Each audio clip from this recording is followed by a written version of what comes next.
Hi everyone. Thank you for attending this info session. I know it's the end of the day, so I'll try to make it as casual as possible for everybody. But yeah, Chelsea, did you want to start off with the slide first before we head off? But yeah, my name is Ning Lee, and I will give it. I am. Oh, my name. Hi everybody. So my name is Ning. I am a returned Peace Corps volunteer. I'm also the Peace Corps recruiter for Riverside, California. So I'm in SoCal. However, we do have a recruiter up in Sacramento, but he recently left. So we are trying to fill up that position as soon as we can. But for now, I'll be doing this information session for you. And yeah, so I did 4 years in the Peace Corps. I served in the Kyrgyz Republic, better known as Kyrgyzstan. And I did my first 2 years as a health volunteer, but then I loved it so much, I actually stayed an extra 2 years. So I did 4 years instead of the normal 2 years. Uh, and yeah, I'll briefly go over the background for Peace Corps, the requirements, the benefits, and everything like that, as well as share some of my experience. Okay, so with Peace Corps, we started in 1961 with a famous president, JFK. He created the Peace Corps, and it was during the Vietnam War at the time. And he created the Peace Corps to show the world that, hey, we're not all about wars. We're not about what you see in Hollywood. We're just normal Americans. We just want to help. We want to be friends with everybody too. So he created the Peace Corps to send Americans overseas for 27 months. And you work in 6 sectors, which I will go over in a bit. But yeah, and these Americans, we live over there, we learn the culture, we learn the language, and then we transfer our knowledge and skills. So that leads to our mission, which is, as cliche as it sounds, it is to promote peace and friendship around the world. And we accomplish this with 3 goals. The first one is to train, experienced, and knowledgeable individuals such as yourselves to interested countries. So we don't force our way into the country. They invite us in. They let us know how many volunteers they want, what sectors they're interested in, and we send them the volunteers that they need. And then the second goal, which is what I mentioned earlier, where we're just over there sharing our culture, showing the world that, hey, we're just normal Americans. And then the third goal is the opposite, where we learn about the people there, the culture, the language, and then we bring that back and show Americans, hey, these people there, they're just like us. Okay, so with Peace Corps, we do have a minimum requirement of that you have to be at least 18 years of age and a U.S. citizen, because we are a federal agency. But even with those bare minimum requirements, most of our volunteers, 95%, to be exact, about 95% of our volunteers do hold at least a bachelor's degree. So it is quite competitive. We have applicants from all across the nation. We have like applicants from straight from college in their 30s, 40s. The oldest person that I served with was 82. So it doesn't matter what part of your life you're in, anybody can join Peace Corps. But most of our applicants are straight out of undergrad, with the majority of our applicants straight from undergrad. But yeah, so the 6 sectors that you can go into. Agriculture, with agriculture volunteers, they work with local farmers, they work with NGOs, nonprofits. You're not out there plowing the land or planting seeds or stuff like that. You're actually more education and transferring your knowledge and skills over to the local farmers or the NGO or nonprofit that deals with agriculture in the sector. Mm. Yep. Yeah, so with agriculture, I think Chelsea, there's a question. But yeah, so with agriculture, you transfer your knowledge and skills. With youth development, I don't want to be biased because I did youth development myself, but it is one of the more fun sectors. Youth development, you do a lot of clubs, you do a lot of youth leadership, you do summer camps and stuff like that. You work with nonprofits and NGOs, community centers and stuff. I'll say for both agriculture and youth development, you don't need a 4-year degree for these 2 sectors, as long as you have 5 or more years of professional experience. For example, if you worked in a farm for 6 years, you can use that experience in lieu of a degree to apply for that in agriculture sector. But then with all the other, you do have to have the degree or professional experience. For education, education is actually our biggest sector with 40% of 40, more than 40% of our volunteers in education. Education, there most education volunteers, they teach English, but then we do have people who um, teach math and science as well. Uh, I'll say out of all the other sectors, education, you just need a 4-year degree and the willingness to teach English, and you can apply for an education sector position. With the other sectors, you either have to have a degree in the field or relevant professional experience in that field to apply for those sectors. Environmental volunteers, they work with nonprofits, NGOs as well, wildlife, forestry, sustainability, recycling, um, health volunteers. I was a health volunteer. It was a great experience for myself.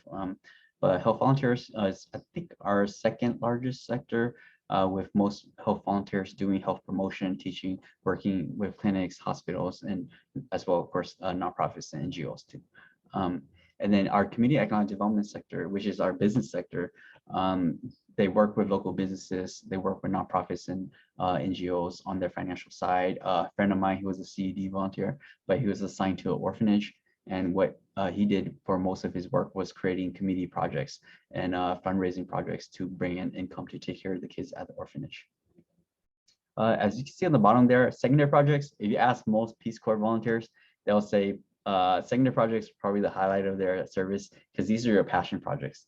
It could be anywhere from small clubs like English clubs, sports clubs, to summer camps, to large projects. Like I've created the first ever Kyrgyz language board game in the country. I've started a night market with my university students. I'll talk about them in a bit, but yeah, so these are secondary projects, and it could be work with that you do with other members of your community that may be something you're passionate about, or just something that maybe you'll do later in your career that you want to build experience in. Okay, so with Peace Corps, being a federal agency, we do come with benefits, of course. Everything, application is free. All travels are covered. Your flight to and from the host country is covered. You do get a monthly living stipend. We usually try to measure it out to the local living cost of living there. But I'll say that when I was in Kyrgyzstan, my host father, he's taking care of 7 kids. He makes about 7,000 Kyrgyz soms as a teacher in the village. Even though I'm supposed to be a volunteer, my monthly living stipend was 19,000 Kyrgyz soms, so almost 3 times what he makes. So it's more than enough to live comfortably there. We don't work on weekends too. We don't, and we like half the time, like maybe 18 to 24 hours a week, we work in our primary assignment. The other half will do secondary projects like clubs and stuff like that. Housing, most Peace Corps countries, you do have to live with the host family. Some, depending on the culture or the living situation there, you are allowed to live by yourself. But we usually recommend that you live with the host family. It's mostly for integration, because your host family will be the ones introducing you to the local community. They're the ones who will take you around and show you how much everything costs, like the bus routes or the transportation. They're there to like just help you practice your language as well. Your first 3 months, you'll be learning the language every day, but then you will also be using that when you come home to your host family. So that's why they're there. They're also there for safety reasons too. If, like, for example, you were cooking and you probably made something really bad and you had food poisoning, right, the night before, and you can't get out of bed, your host family is there to like contact Peace Corps, the medical officers for you, or like call for emergency care for you, to watch out for you there too. Medical and dental, they're pretty straightforward. You have medical and dental cover, anything you need, just contact your Peace Corps medical officer and they will schedule an appointment with you.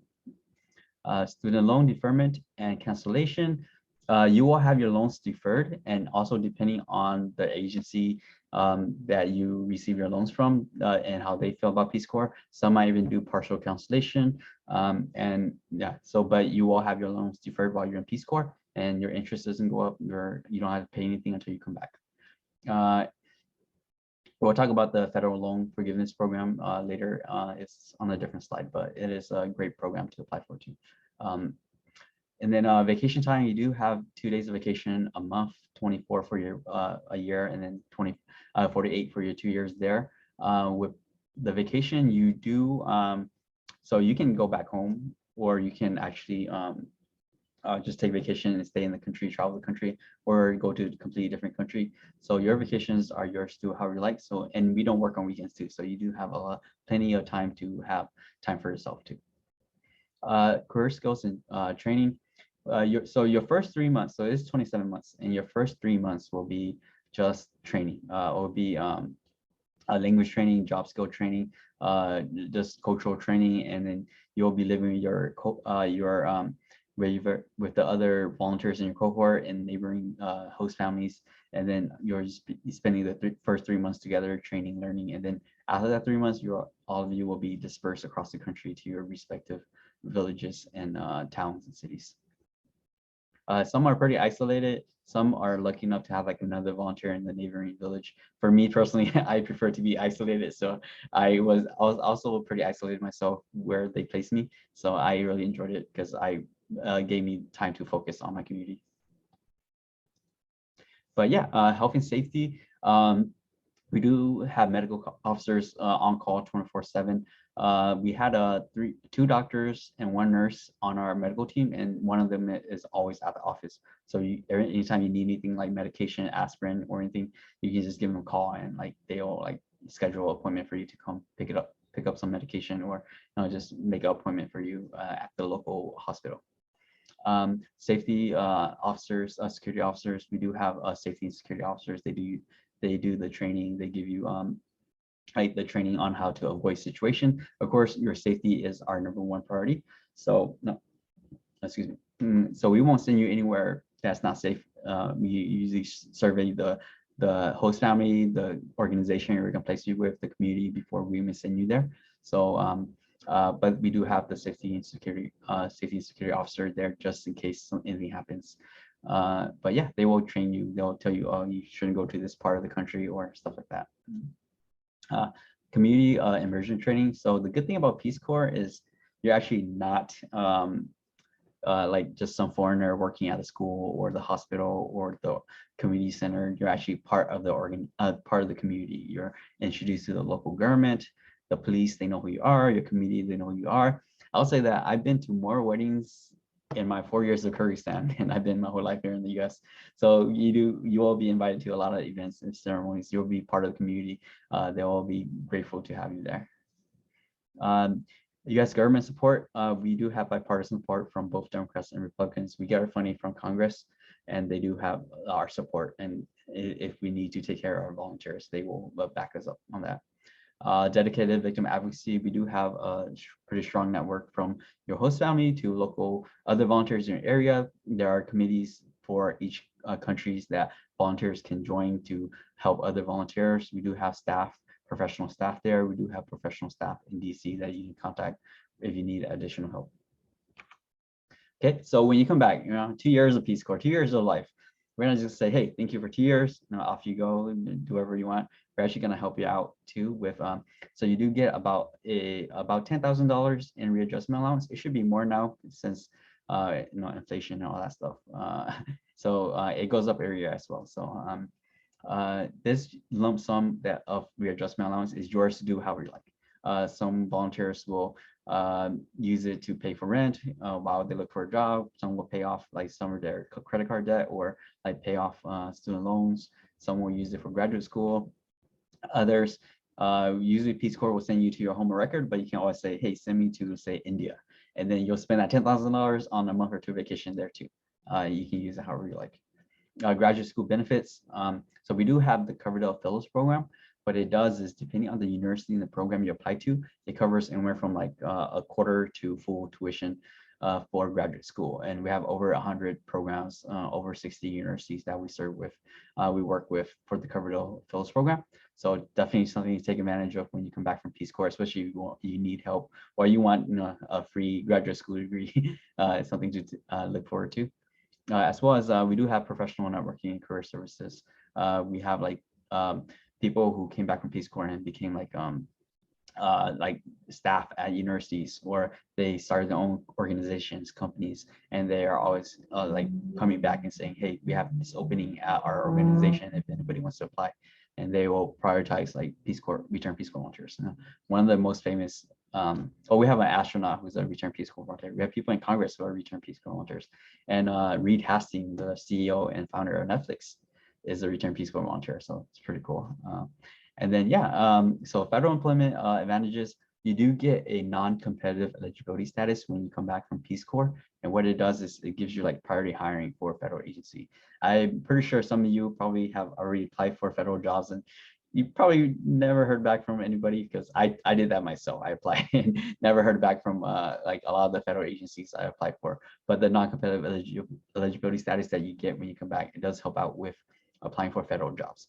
And the good thing is, if you do go into the federal system, like, because we have federal agencies for all types of fields, all types of majors, different departments like the EPA, Department of Treasury, the DOD, all types of majors can go into any federal agency. So if you do choose to go into the federal system, your 2 years of Peace Corps, you can actually buy that back and retire 2 years earlier from the federal system. So it's pretty cool.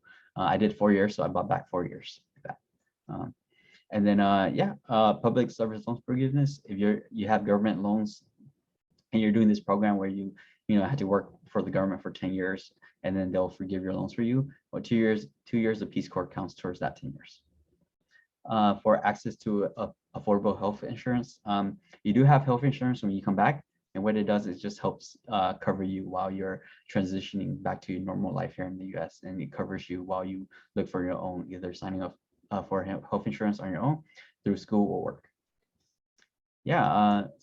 Okay, so all the boring stuff, all the information are over. I'll take a break now and see if anybody has any questions. Feel free to unmute yourself or type in the chat.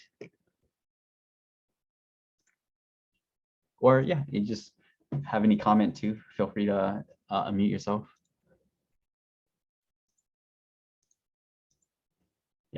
So you can, I'll have a quick question.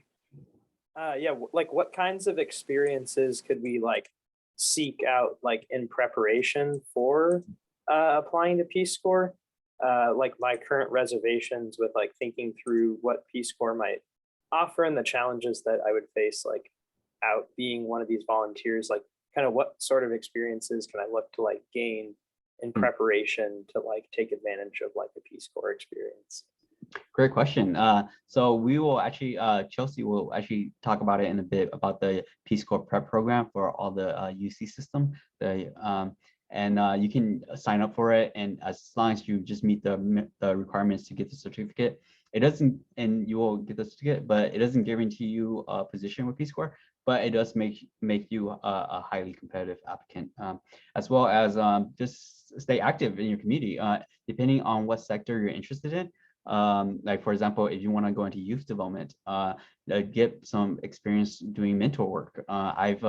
So I did both health and youth development, and I actually study international relations. So just being in Peace Corps alone helps me with my career. But then I was able to apply for the health sector because I used to teach CPR and first aid for the Red Cross back in college. I actually did a health. I came to UC Davis a while back to do a health. I was tabling at UC Davis a while back too for a health like event. So it was pretty cool. So stuff like that, get involved with that. Get involved. I also work with I've met the Red Cross student organization at UC Davis before too. I worked with them before too. So get involved with that kind of stuff depending on what sector you're interested in. No matter what sector you go into though, you will be like standing in front of a group of people, transferring your knowledge and skills, especially kids. So if you have any, if you can get any mentoring skills, experience teaching, working with underserved communities, especially students from high school students who are at risk of dropping out or not finishing high school, work with those, work with community centers that works with kids. As well as like things like summer camps. If you are a counselor at a summer camp, that helps out a lot too, as well as professional work experience in that field as well. So those are the things you can do to make yourself more competitive. Most of our sectors, you either have to have a degree in that field or have relevant professional or even volunteer experience in that field to apply for that sector. So yeah. I can go on and on about all the things I did in college too to qualify for Peace Corps, but I actually didn't do them for Peace Corps. I just did it because I was just really active in college. But yeah, for the question in chat, on the time application. So yeah, so the application itself is only 45 minutes long. I also do like application workshops too, and they are pretty simple, 45 minutes to an hour long. You fill in your basic information, your background, your date of birth, social security for citizenship, as well as like you upload your resume, you have a motivational statement you had to write. It's only 500 words. And the first part is about your motivation to join the Peace Corps as well as, and then the second part is like if you face any challenges in the past and how you can apply that to the Peace Corps and possible challenges you might face in the Peace Corps. But yeah, so the application is only like an hour to 45 minutes long.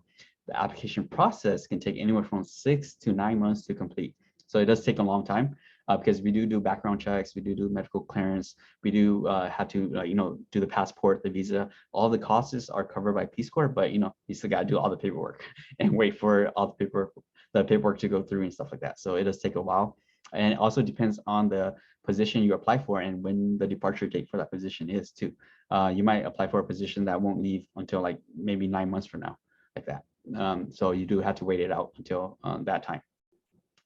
I'll say right now, we do have, so for if there are any seniors that are graduating maybe like in the spring, like maybe April, May 2023, we do have our January 1st application deadline. Unfortunately, you missed the October 1st deadline that have departures in July, August, and September of 2023. But we do have our upcoming deadline January 1st that for departures in October, November, and December of 2023. So if you want to take that summer off and then head to Peace Corps in October, November, December of next year, I would recommend applying for that January 1st deadline. And hopefully we have a recruiter by then, so you can send them your resume and essay to review before you submit your application. Yeah, but yeah, that's the general timeline. If you take my email and reach out to me, we can always schedule. I can go more into detail about the application, the deadlines, the timeline, all the stuff you need to do for the application as well. Okay, so any other questions before I talk about myself for like 20 minutes?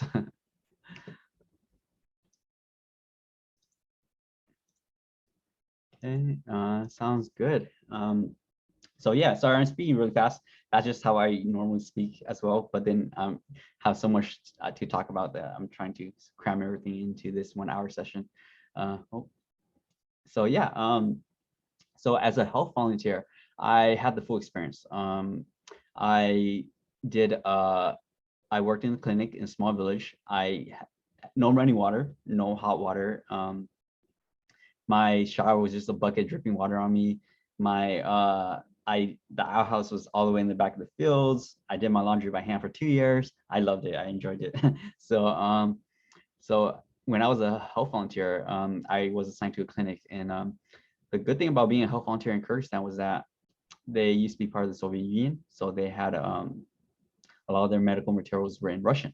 So instead of just learning Kyrgyz like everybody else, all the health volunteers, we also learn a little bit of Russian too, just so that we can know the medical terms. But the thing is, like in my area, there are a lot of rural villages that don't use Russian and they only speak Kyrgyz. And since a lot of the medical materials were in Russian, I took it upon myself to translate all of my CPR and first aid materials into Kyrgyz, and then went around and taught CPR and first aid, because we only have like one ambulance that services the whole area, and it takes 30 minutes just to go to the next village. So the lack of emergency care, they definitely needed that. So I did that to help out. My time as a health volunteer was pretty structured. Monday, Wednesdays, and Fridays was like regular work, and then Tuesdays and Thursdays were my days off to do secondary projects like clubs and like stuff like that. I'll say you'll hear this a lot in service. Every volunteer has their own unique experience. So like my friend, he was a health volunteer, but he was assigned to an organization that only meet like once or twice a week. So that's all the work he had with them. The rest of his time, he's doing secondary projects with other members of his community. But for me, I had a pretty structured work schedule.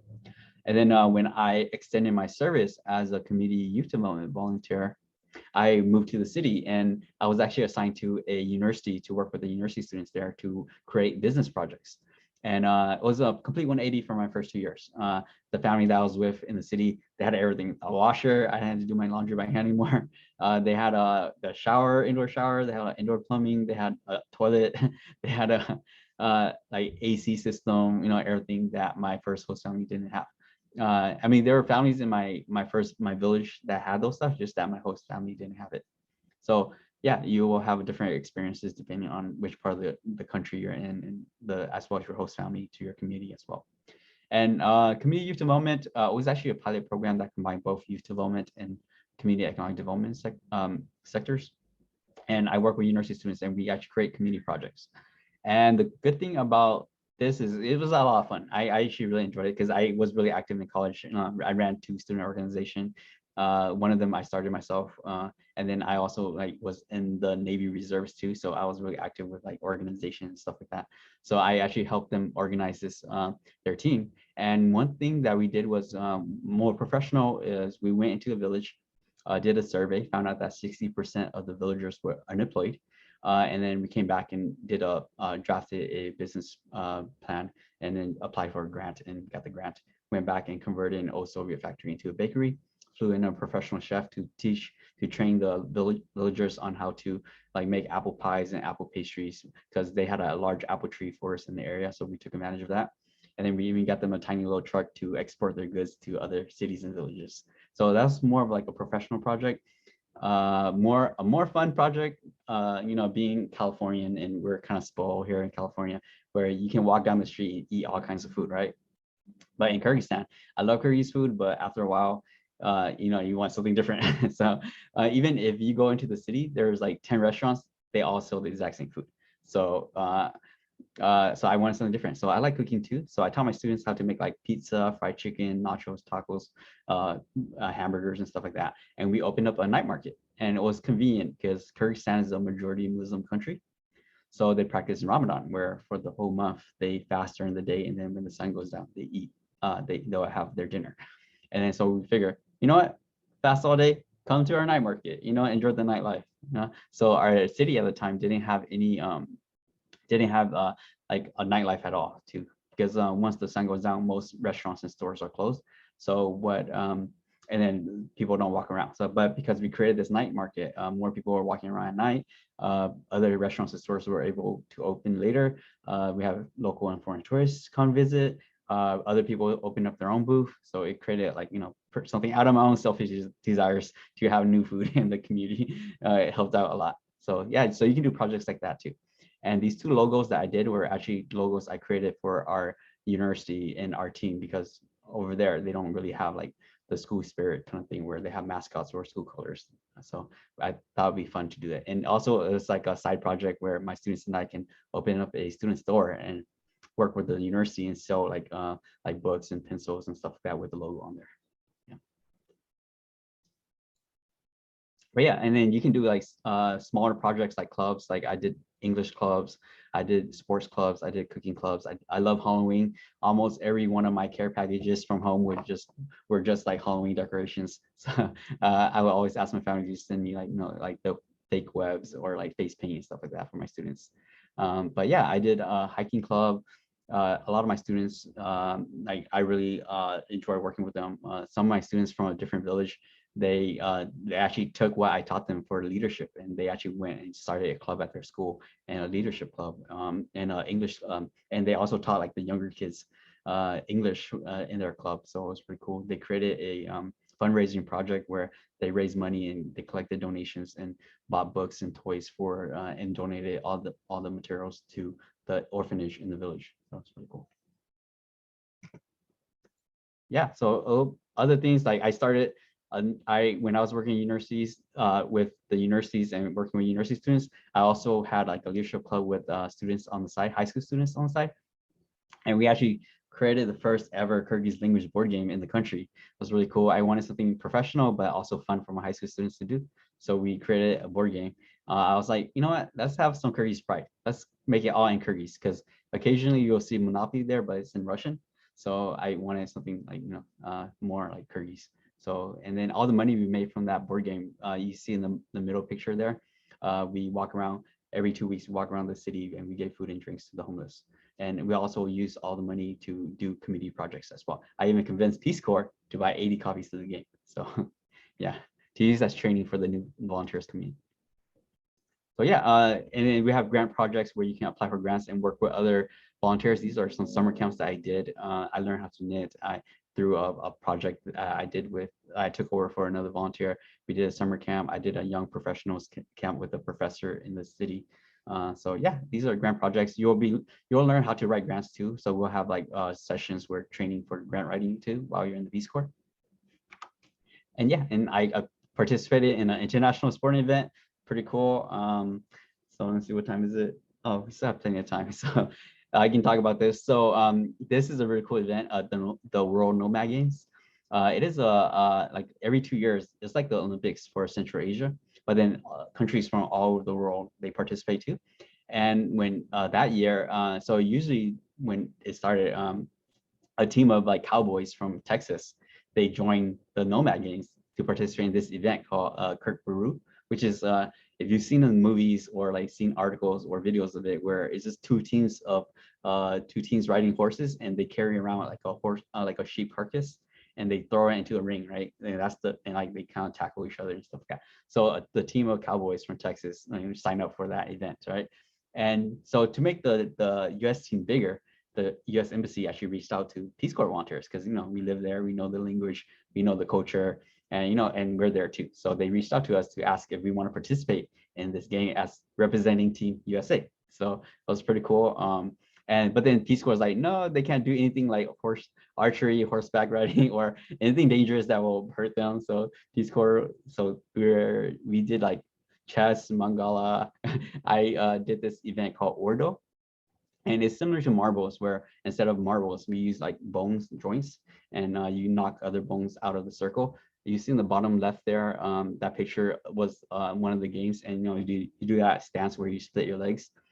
Funny story, during my turn, I did the stance. I actually ripped my pants, and there was actually a guy walking around with the national news camera too. So I'm hoping they didn't catch that on camera. But yeah, so it is a funny story, and yeah, so I enjoyed it. I played it. So I'm you see my badge. I'm an international athlete, because I wasn't because of that, right? So it's pretty cool to have that experience while in the Peace Corps.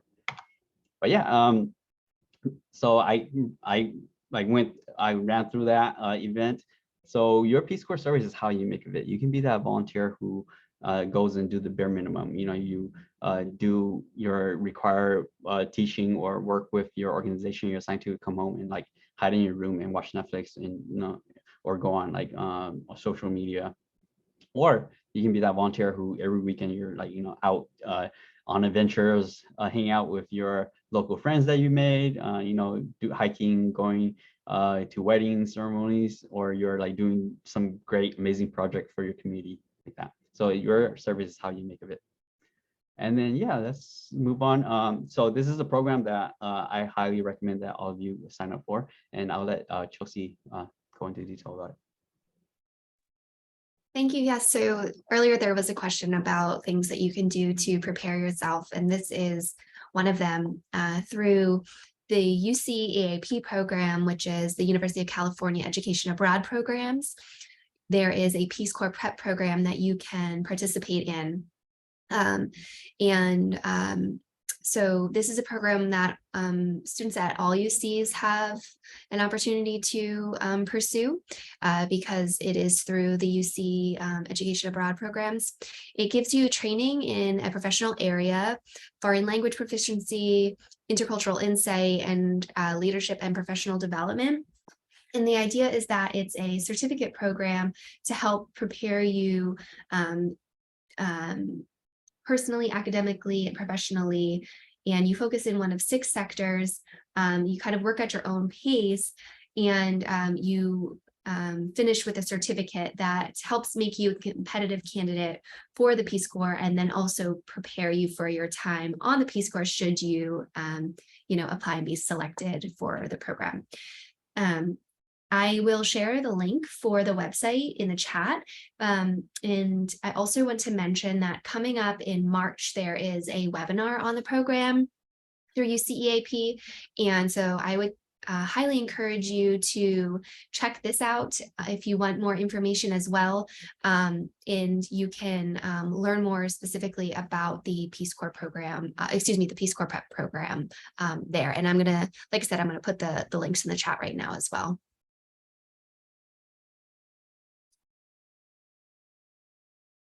And I think with that, we can go to the next slide. This is sort of the end of all of our presentation portion of this session. I wanted to mention that as this event is part of our Global Learning Showcase, we do have a photo contest right now, and you can see here displayed all of our finalists, which are some really incredible photos. If you would please scan the QR code down in the bottom, you can vote on your favorites. There's 2 tracks, people and places, and help us select the winners of this year's photo contest. And in the meantime, I'm going to post those links in the chat.